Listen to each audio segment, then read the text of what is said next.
They want to cover up everything. Myanmar में फौज हर किस्म की मालूमात को दबाना चाहती है। हमारे सहाफ़ी बर्मा के अंदर जो कुछ हो रहा है उस बारे में ज़्यादा से ज़्यादा रिपोर्ट्स फाइल करने की कोशिश कर रहे हैं। सूरत हाल बहुत कशीदा है, लेकिन सिक्योरिटी फोर्सेस ने अब तक ज़रूरत से ज़्यादा ताकत का इस्तेमाल करते हुए जवाबी कार्रवाई नहीं की।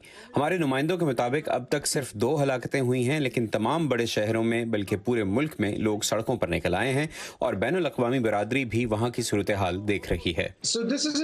ये पहली बार नहीं हुआ कि बर्मा में फौजी आमरों ने इख्तिदार कब्जे में लिया हो। फौजी आमर माजी में भी इख्तिदार में आए हैं, तो इस बार क्या मुख्तलिफ है और मकामी मीडिया इतना खामोश क्यों है?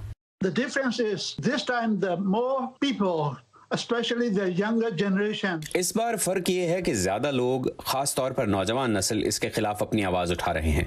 बर्मा में इससे कबल भी 2 बार फ़ौजी बगावत हुई है और इस बार इसे लोगों की मुखालफत, खुसूसन नौजवान नस्ल की मुखालफत का ज़्यादा सामना है। ये वो नौजवान हैं जो 2 आमरीयतों के बाद पैदा हुए थे।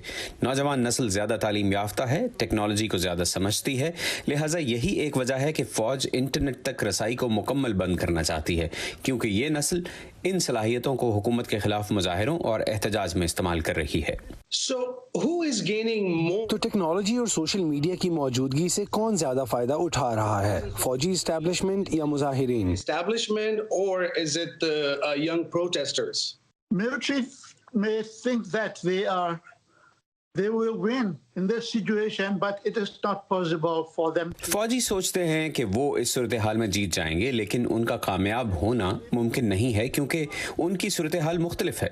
उन्होंने जवाज़ पेश करने की कोशिश की कि वो इस बार इख्तदार में क्यों आए, लेकिन बर्मा की आवाम में और बैनुल अक़वामी सतह पर उन्हें कामयाबी नहीं मिल रही और कोई उनके जवाज़ को कबूल नहीं कर रहा। इंटरनेट बंद होने के बावजूद भी मुजाहिरीन की तादाद रोजाना बढ़ रही है। लोगों ने इन मुजाहिरों के इनेकाद के लिए किस तरह प्लान किया, खास तौर पर मुल्क के अंदर इंटरनेट बंद होने के बावजूद? That country they can communicate each other by telephones. वो टेलीफोन के जरिए एक दूसरे से राब्ता कर सकते हैं और कर रहे हैं, और वो सब अपने दिलों में मुत्तहिद हैं। हम भी अपनी रेडियो नशरियात जारी रखे हुए हैं। हम short wave, medium wave radio का इस्तेमाल कर रहे हैं और वो कई बैनुल अक़वामी media outlets, BBC world service, CNN और यहाँ तक कि अल जज़ीरा से भी मालूमात हासिल कर रहे हैं।